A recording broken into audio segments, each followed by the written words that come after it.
할렐루야, 반갑습니다. 10월 1일 화요일 아침 묵상 시간입니다. 오늘도 주의 말씀 앞에 나오신 우리 모든 성도님들을 환영하고 축복합니다.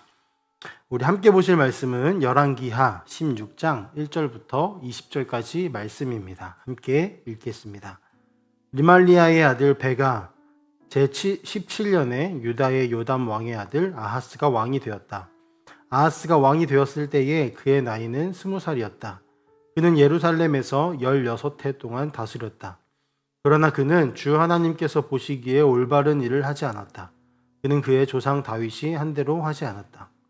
오히려 그는 이스라엘의 왕들이 걸어간 길을 걸어갔고 자기의 아들을 불에 태워 제물로 바쳤다. 이것은 주님께서 이스라엘 자손이 보는 앞에서 쫓아내신 이방 민족의 역겨운 풍속을 본받은 행위였다. 그는 직접 산당과 언덕과 모든 푸른 나무에서 제사를 지내고 분향하였다. 그때의 시리아의 르신 왕과 이스라엘의 르말리아의 아들 베가 왕이 예루살렘을 치려고 올라와서 아하스를 포위하기는 하였으나 정복하지는 못하였다. 그때 시리아의 르신 왕이 시리아에게 엘랏을 되찾아 주었고 엘랏에서 유다 사람들을 몰아내었으므로 시리아 사람들이 이날까지 엘랏에 와서 살고 있다. 아하스는 아시리아의 디글랏 빌레셀 왕에게 전령을 보내어 이렇게 말하였다. 나는 임금님의 신하이며 아들입니다. 올라오셔서 나를 공격하고 있는 시리아 왕과 이스라엘 왕의 손에서 나를 구원하여 주십시오.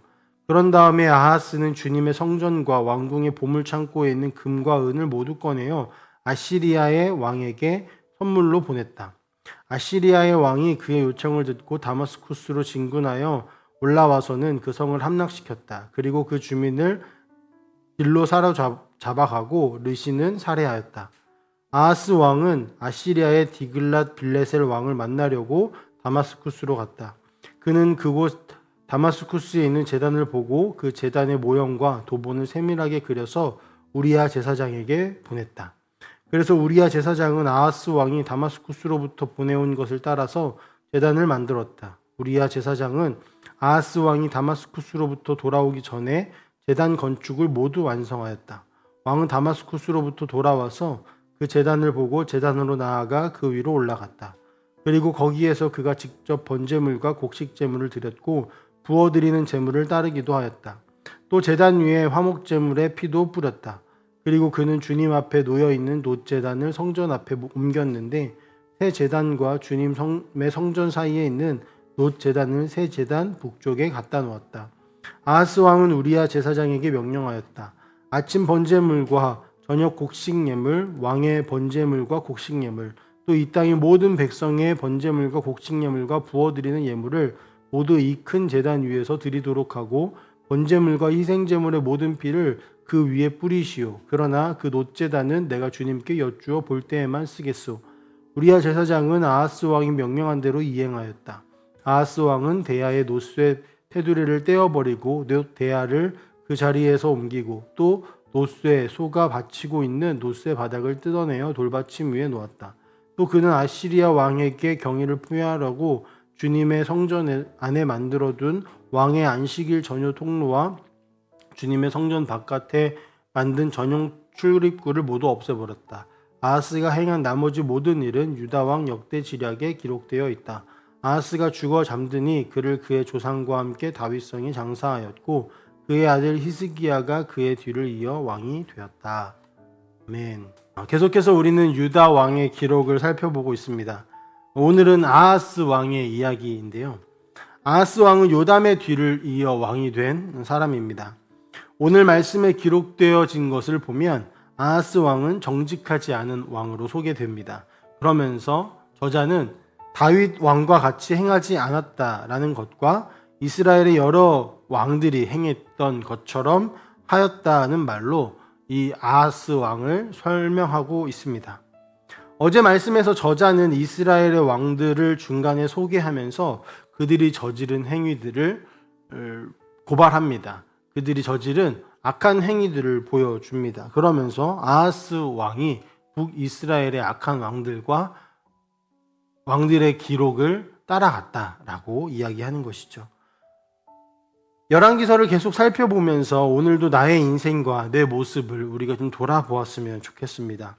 열왕기서를 통해 우리에게 전달되어지는 메시지가 무엇이 있을까요? 가장 뚜렷한 것은 선과 악의 기준이 세상의 기준이 아니라 하나님과 관련되어 있다. 하나님의 기준 안에서 우리가 살펴보아야 한다라는 것입니다. 그리고 우리는 하나님 앞에서 정직하게 행해야 한다는 것을 이 열왕기서는 계속해서 우리에게 말씀하여 줍니다. 하나님은 좋은 일, 겉보기에 위대한 일들이 많이 일어나는 것이 대단한 것이 아니라 내 삶이 또 내 중심이 하나님 앞에 정직한지 보시는 분이심을 우리는 기억해야 할 것입니다. 하나님께서는 사람을 외모로 취하지 않으시고 그 중심을 보시는 분입니다. 이제 아하스의 기록을 조금 더 살펴보며 아하스를 통하여 보여지는 하나님 앞에 악한 행위에 대해서 살펴보겠습니다. 저자가 아하스에 대해 긴 지면을 할애하면서 기록하고 있는 것은 두 가지인데요. 바로 아하스의 정치적인 타협과 종교적인 타협입니다. 아하스는 이스라엘과 아람의 연합군에 의해 전쟁에서 패하면서 아스루 왕에게 도움을 요청하기 시작합니다. 아시리아의 참전은 전쟁의 향방을 바꾸어 놓았고 결국 유다는 말 그대로 구원을 받게 됩니다. 하나님의 백성에게 전쟁이란 하나님의 위대함을 나타내는 도구임과 동시에 하나님의 심판의 도구로 쓰여지는 것입니다. 하나님과 가까운 이들에게는 열방의 위협, 열강의 위협이 전혀 두렵지 않죠. 왜냐하면 하나님께서 그들을 모두 물리쳐 주시고 하나님의 백성들을 지켜주실 것이기 때문입니다. 그러나 하나님과 멀어진 이들에게는 하나님께서 열강을 사용하셔서 이들에게 하나님의 위대하심을 다시 한번 드러내시고 그들의 죄를 심판하십니다. 그 자리에서 하나님께서 원하시는 것은 무엇일까요? 승리하는 것을 통하여서 하나님의 위대하심을 온 열방 가운데 드러내는 것이 있을 것이고, 또한 이들이 패배함을 통하여서, 실패함을 통하여서 다시 한번 그들이 어디에 위치해 있고 무엇을 찾고 있는지를 바라보며 그의 시선을 하나님께로 돌리는 것을 하나님께서는 원하실 것입니다. 하나님의 백성이요, 모든 정치 체계가 하나님의 손에 이루어져야 하는 하나님의 나라가 하나님이 기뻐하시지 않는 모습 가운데로 가기를 하나님은 원하지 않으십니다. 그런데 아하스 왕은 지금 어떻게 하고 있습니까? 하나님을 찾고 있는 것이 아니라 아시리아의 힘을 빌려서 이 문제를 해결하고 성경에서 기록되었듯이 구원을 받았습니다. 이것을 하나님께서는 기뻐하시지 않는 것이죠.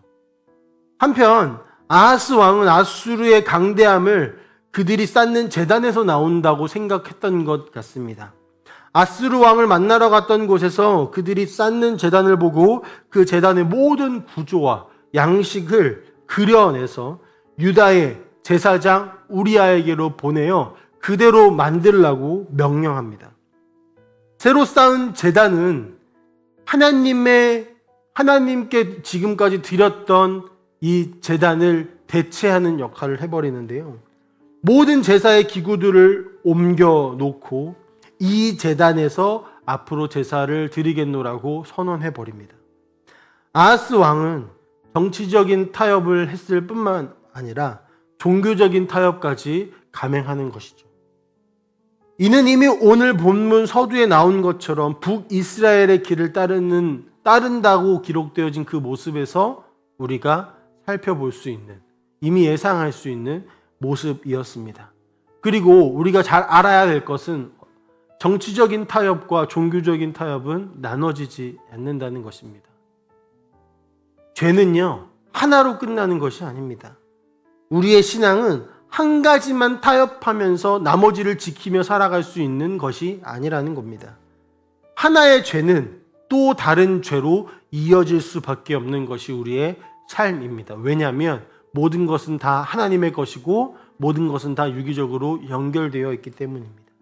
그래서 우리가 이 정도는 괜찮겠지 하고 생각하는 그 순간, 그래서 그 유혹 가운데 우리가 넘어지는 순간 우리는 도미노가 넘어지듯이 속절없이 모든 것이 무너지게 될 것입니다.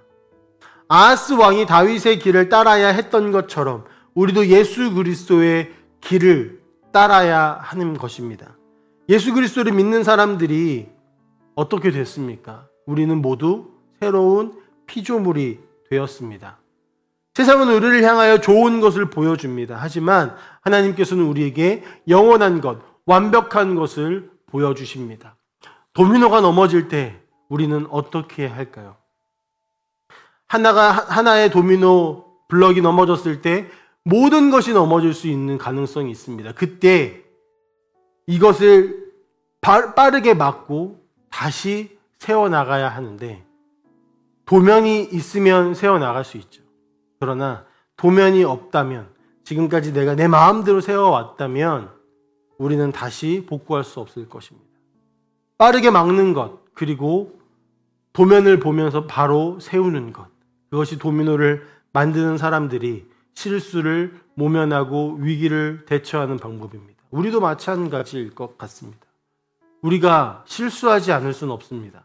우리가 죄를 짓지 않고 완벽하게 살아갈 수는 없습니다.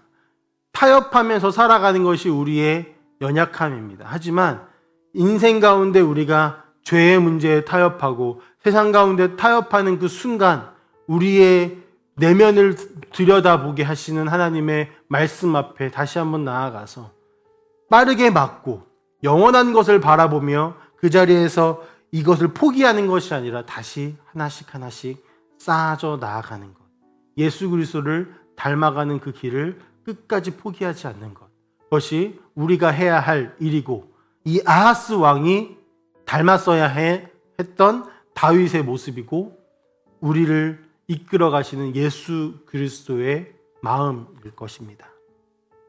보이는 것에 타협하는 것이 아니라, 넘어진 것에 낙심하는 것이 아니라, 보이지는 않지만 영원한 것을 우리의 영혼의 눈으로 바라보며 살아가는 우리 모든 성도님들이 다 되어지시기를 간절히 소망합니다. 함께 기도하겠습니다. 사랑의 하나님 아버지, 감사합니다.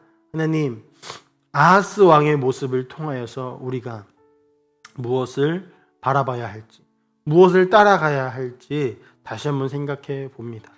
아하스는 다윗을 따랐어야 했던 것처럼 다윗이 예표하고 있는 그리스도를 우리는 따라야 할 줄 믿습니다. 그 길을 가는데 실패할 수도 있고 넘어질 수도 있고 세상 가운데 타협할 수도 있지만, 하나님, 우리가 그 자리에서 넘어진 것으로 모든 것을 끝내버리고 우리를 더럽히는 것이 아니라 그 자리에서 멈추어 서서 다시 한번 영원한 것을 바라보며 하나하나 세워가고 예수 그리스도를 닮아가는 그 길을 멈추지 아니할 수 있도록 주여 은혜를 베풀어 주시옵소서. 멈추지 않고 갈 수 있는 힘을 우리 가운데 허락하여 주시옵소서. 감사드리며 살아계신 예수님의 이름으로 기도합니다. 아멘.